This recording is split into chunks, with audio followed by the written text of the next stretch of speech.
When Luiz Inácio Lula da Silva was elected to a third non-consecutive term as president of Brazil, he said in his victory speech that Brazil was back to the global stage.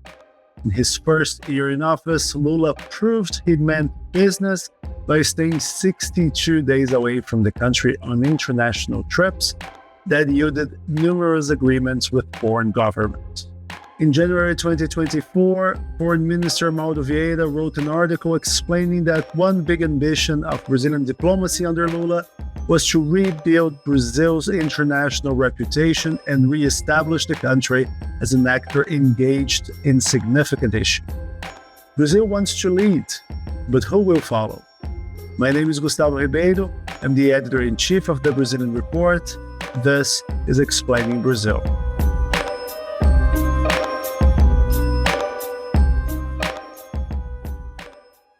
If you like Explaining Brazil, you should subscribe to our website, The Brazilian Report, which is the journalistic engine behind this podcast. Or you can go the extra mile and make a donation to our newsroom, tipping our journalists via our Buy Me a Coffee page. And you can also subscribe to our Buy Me a Coffee fan page, pledging a monthly contribution to our newsroom in exchange for exclusive content that you won't find anywhere else.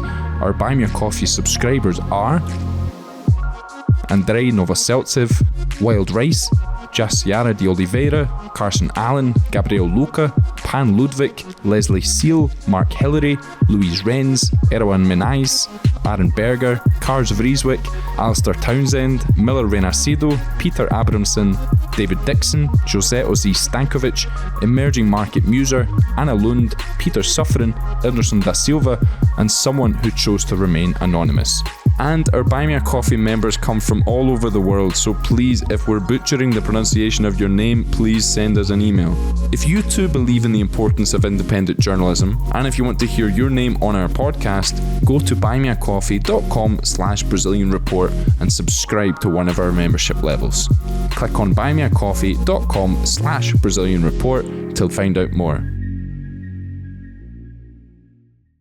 In his first two terms in office between 2003 and 2010, Lula charmed the world with his charisma and pragmatic, independent diplomacy axed around the idea that the world is growing increasingly multipolar and that for Brazil to pursue its interests, it should not automatically align itself with Western superpowers.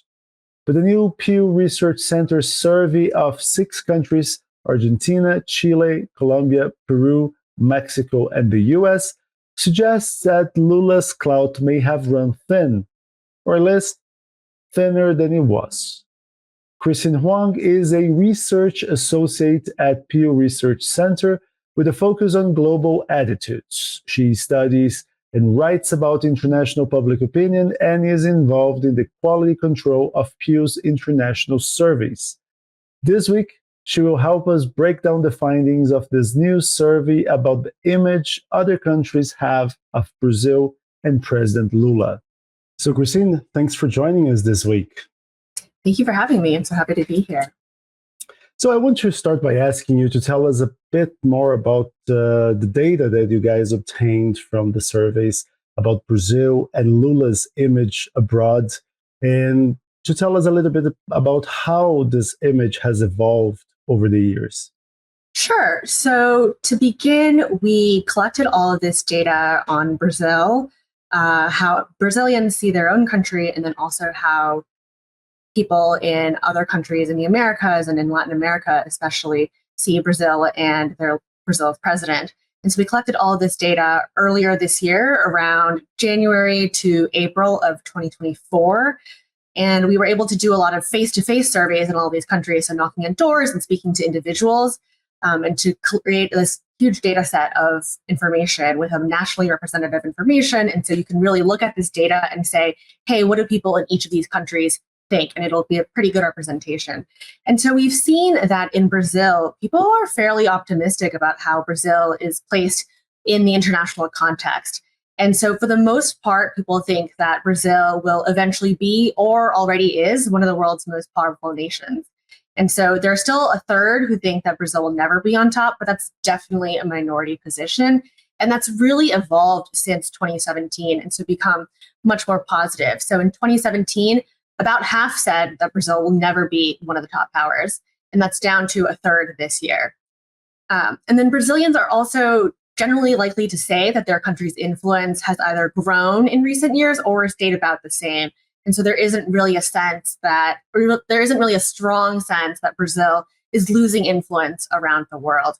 And when you look at the more cross-national context, and so in the Latin American countries we surveyed in, and also in the US, we see something quite similar when looking at Brazil's international standing.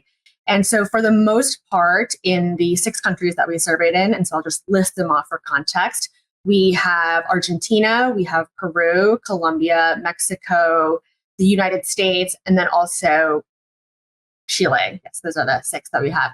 And so in those 6, people also generally believe that Brazil's influence around the world has stayed the same in recent years. And so there's an agreement among Brazilians and how other countries in the region see that country and say that it hasn't really changed too much.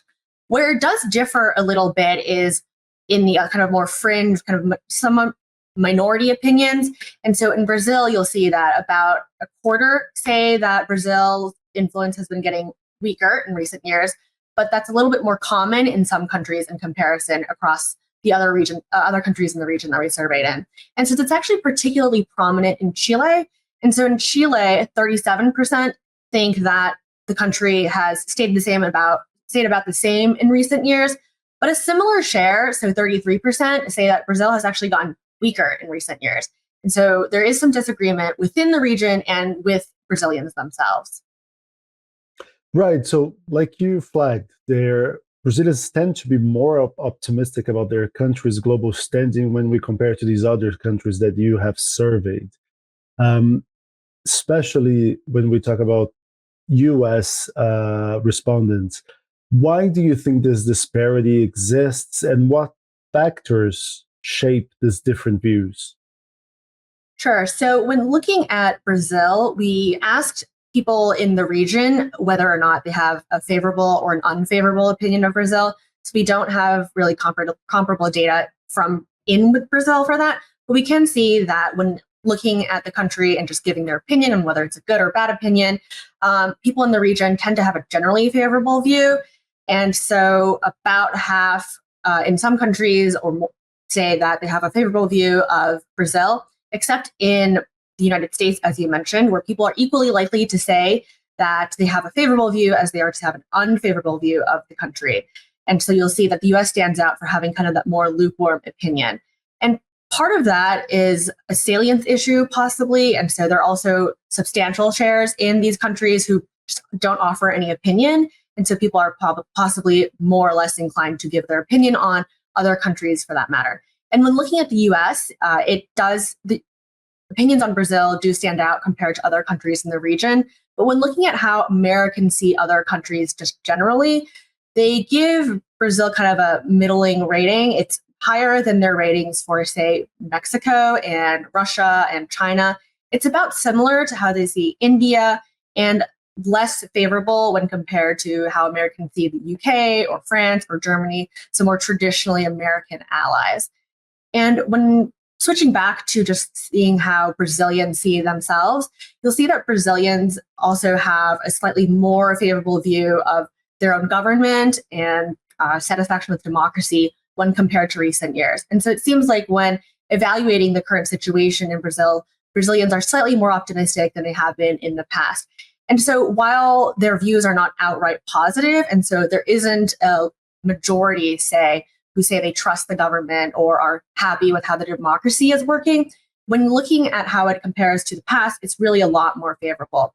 And so compared to last year, for example, satisfaction with democracy has gone up by, I want to say, about 7 points. And when you compare it to earlier in the last decade, so around 2018, things have really improved. So in 2018, only 18% of Brazilians said they were satisfied with how democracy is working in the country. In comparison, 44% have that opinion now. So things have really improved.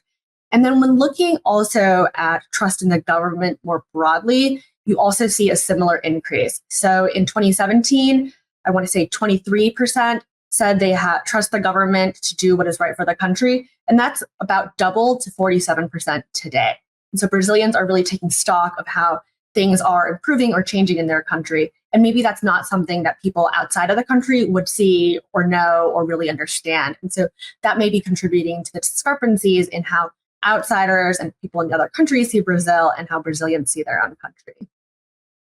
Now, I want to go back to talking about Brazilians' views on Brazil, but at this first part, I want to focus a little bit more about how other countries look at us. And your survey shows relatively low confidence levels in President Lula across Latin America, while only 30% of Latin Americans express confidence in his leadership on world affairs. Brazilians seem to be more supportive, with 48% holding a favorable view of Lula. How do these contrasting views of Lula in Brazil and abroad affect Brazil's leadership on the international stage? So, as you've noted, there are quite different views between the domestic views of Lula and also international views of Lula. So it is, as you noted, much lower when looking at confidence in Lula. But notably, what we asked about abroad and what we asked about domestically, those are slightly different questions.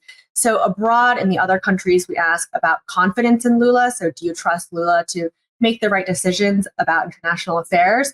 But then domestically, we didn't ask about Lula's handling of international affairs. We asked for more directly for, do you have a favorable opinion or an unfavorable opinion of Lula? So they probably measure similar sentiments in terms of how people generally feel about him, but they are slightly different, so they're not directly comparable. So that's possibly part of it. The other part of it is, again, salience. And so I think not everyone gave an opinion on Lula abroad. So similar to just overall views of Brazil, there are shares, quite substantial shares who don't offer an opinion. Either they don't know or they don't want to give us an opinion. So that's also part of it.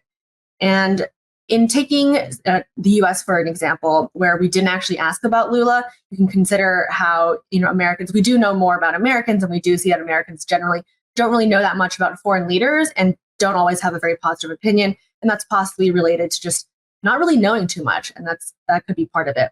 And then you also see that views of Lula in terms of which countries have the more favorable views or the less favorable views kind of broadly mirror views of Brazil in general. So you'll see that in Argentina, views of Brazil are more kind of the most positive, and confidence in Lula is also highest in Argentina. In comparison, in Chile, people have the kind of relatively less favorable views of Brazil, and they also have the least confidence in Lula. So there is a relationship between the two, and you'll see that people with more confidence in Lula have a more favorable view of Brazil in general, and vice versa.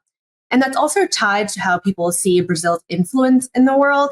And so people with more confidence in Lula are more likely to say that Brazil's influence has been getting stronger in recent years. And so there is a relationship between how people see Brazil's leadership and how they see Brazil's influence in recent years. Similar relationship exists between favorability of Brazil. So a more favorable view of Brazil is tied to a sense that Brazil's influence has been getting stronger in recent years. Now, I want to quote directly from the report, because talking about these favorable or unfavorable views on Brazil, there are two pieces of data that really stand out for me. One is that favorability dropped from 78 to 45% among Chileans, and from 68 to 58% among Peruvians. Now, these are major drops. Does the survey delves into the reasons why that happened? So we did not ask for reason. We did not ask questions about why that happened, but you can infer from current events. I would not be as familiar with them as perhaps you are or people in Brazil are, but there could have been some issues or tensions between the relationships. And I think possibly changes in leadership, because you can see that relationship between favorability of Brazil and then also confidence in Lula. So changes in leadership may have also contributed to that as well. Because you'll also see, even within just looking at Lula himself, confidence in Lula also fell in a similar way, also in those two countries. So in Chile, where favorability of Brazil dropped the most, like you said, from 78 to 45%, confidence in Lula has also dropped when compared to when we first asked about him in, I think, 2007. So right now, 49% of Chileans have confidence in him. previously 49% of Chileans have confidence in Lula, and today only 21% say that. So there is a relationship between trends of favorability and views of Brazil, and that's kind of mapped and parallel to just overall views of the country's leader as well. Now, it's interesting because Lula served as president between 2003 and 2010, and then came back in 2023. So there is a big gap between his first stint and his current one. And between these two stints, he was convicted of corruption and money laundering and incarcerated for more than a year. Now, his convictions were tossed as the judge in the case was deemed biased. But do you think it's fair to say that that conviction left a sort of scarlet letter on him? And I mean, with a caveat that that would be the case only among people who are aware of what's going on in Brazil. Of course, like you said, not necessarily the case everywhere. So, right, like you say, it's hard to say whether or not his convictions have had an effect on how people abroad see him. But when looking at Brazil, within Brazil, we did ask whether or not people felt like Brazil's return to the presidency has helped or hindered democracy. And so that kind of is related to the effects of Lula's character or how people think of him and how that's tied to broader political ideals. And so you can kind of see that relationship there. And you'll see that for the most part, people think that Lula's return to the presidency hasn't really had that much of an effect on democracy. So they aren't really thinking that, oh, Lula is a tainted figure, and now that he's in power again, that somehow means bad things for our democracy. Now, while many Brazilians are optimistic about their international standing, the report highlights strong societal conflicts, particularly among partisan, racial, and religious lines. Do you think we can draw any conclusions about how these internal conflicts may impact Brazil's image on the global stage? I think that the issues of the internal divisions may not be particularly visible to people on the outside. I think that's possibly something that Brazilians would see more of. But you do see those divisions, especially the partisan ones, reflected among how people in Brazil see the world outside of them, and also how they evaluate their own country and their country's international standing. And so you'll see when looking at a lot of the questions that we asked about, there are quite a few differences between how people who support different political parties see a lot of the issues. And so you'll see that just generally 80% of Brazilians think that there's a strong partisan conflict, which includes 46% who think there's very strong partisan conflict in the country. And you'll see that people who support the governing parties, so Lula's party and other parties in the government, also tend to just see Brazil very differently. You'll see that people who support the governing parties have a more favorable view of democracy in the country. They also are more likely to trust the government. In comparison, people with an unfavorable view of those governing parties are much more likely to say that Brazil will never become a top power in the world. So they're a bit more pessimistic about Brazil's standing in the world. They also see some institutions and organizations in Brazil a little bit differently. And so you'll see that people who don't support the governing parties have a more negative view of institutions like the media or the court system. In comparison, they're a lot friendlier to the military, and they also see less ethnic or racial conflict. And so while you might not be able to see these divisions in Brazil from the outside and from abroad, they definitely do impact how the political system and the political situation in Brazil is functioning. Now, for me, the data brings some insights that may seem counterintuitive. And I would like to ask you to compare these findings about Brazil with what you guys have found in other countries to see if it is part of a broader trend or if Brazil is an outlier. Because it surprised me to see that trust in the court system has risen substantially, 20 points to 45% since 2014, trust in the police and in banks, whereas trust in large multinational companies dropped 10 points to 67%. Trust in the media dropped substantially from 81% in 2010 to 58% now. And the thing that really surprised me was that trust in religious leaders dropped from 67 to 59%. Brazil being a very religious country, that really stood out for me. Is this a Brazilian thing, or is this a trend that we are seeing in other countries where Pew Research Center has carried out surveys, opinion poll barometers?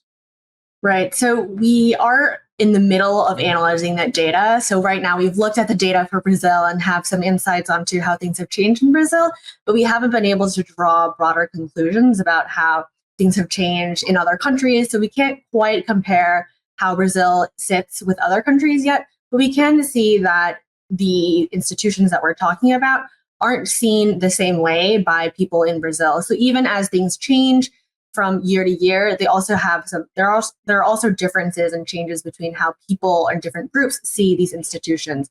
So for example, when we're looking at the military, which people see quite favorably in general, you'll see that younger people actually have a more favorable view of the military. And so they're much more likely to say that the military has a good influence on the country. And so there are also other differences like that. And so we'll look forward to getting back to you in the future when we're done looking at all the other data and kind of situate Brazil in that international context as well. Right. And you mentioned earlier that Brazilians' trust in democracy and in the government has soared. But there are still relatively high support for non-democratic systems, such as military rule and autocracy. I'd like to ask you to explain a little bit the findings in this regard that you have. And you mentioned in the report that you issued that support for democratic forms of government in Brazil is relatively low compared to what you have measured in other nations. Yes. So in the survey, we ask about 5 different forms of government. And so 2 forms of democracy: representative democracy, where you elect someone and that someone then goes to the government and then makes laws on your behalf. There's direct democracy, which is when you decide as a citizen and vote on issues directly. And then we also asked about 3 forms of non-democratic forms of government. So there's rule by the military, there's rule by an authoritarian or strong leader, so just one person in power. And then we also have rule by experts, so a technocracy, as some would call it.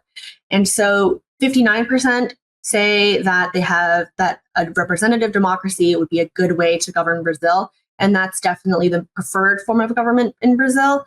But as you say, we also find that that's relatively low compared to other countries. And so last year, when we surveyed a few more countries and had already looked at the data, you can see that Brazil is situated towards the bottom in terms of support for representative democracy. In other countries, perhaps generally around 75% or 80% of people support representative democracy. And so even though it's the Brazilians' preferred form of governance, it's not that high. And so we have other data from other countries this year, but we haven't, again, gotten around to really doing that cross-national comparison.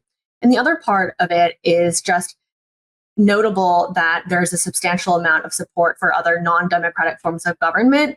And so rule by the military really stands out. So 41% of Brazilians think that rule by the military would be a good form of government. And so that's a substantial amount of support, relatively substantial amount of support for a non-democratic form of government. And the other forms of non-democratic government don't receive as much support, but still quite a notable bit. So about 20% of Brazilians support rule by an authoritarian leader or by experts. Notably, support for rule by experts has dropped quite substantially since last year. And that's actually something we saw in a couple of other countries as well before. So I think really during COVID, when there were a lot of health experts making decisions and were really in the news making decisions about how we should do things, people had relatively strong support for rule by experts. And as with other countries in Brazil, the support for that has waned a little bit in recent years, perhaps as the pandemic has faded a little bit more into the background.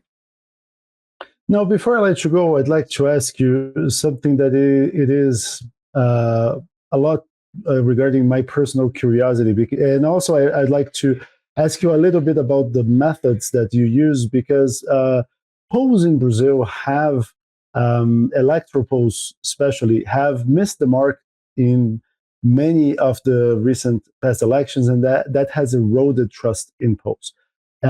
So I'd like to ask you, because you run polls on similar issues in multiple countries. And I'd like to ask you a little bit to explain how you do to adapt the questions to each different country, different languages, and if that adaptation means that results are not necessarily one-to-one comparisons from one country to the other. So if you can talk a little bit about how it works to run these kind of polls in such different countries. I mean, you have a few South American countries which share the same language and cultural aspects, but also the US and Brazil, which do not speak Spanish and have very different cultural backgrounds. Certainly, that's definitely something we consider all the time. Kind of how do we make sure that our survey instrument is comparable across languages, cultures, countries? You know, even in the same country, sometimes people speak different languages in different regions. And so there's definitely a lot to consider. And so one thing that we do take very seriously is working with translation experts who definitely do speak the languages of all the survey instruments that in all the countries that we want to survey in.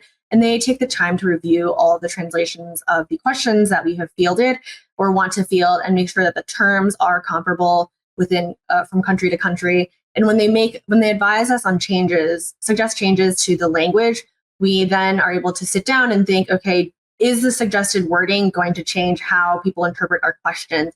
And so we do definitely take a lot of care and spend a lot of time to look into that.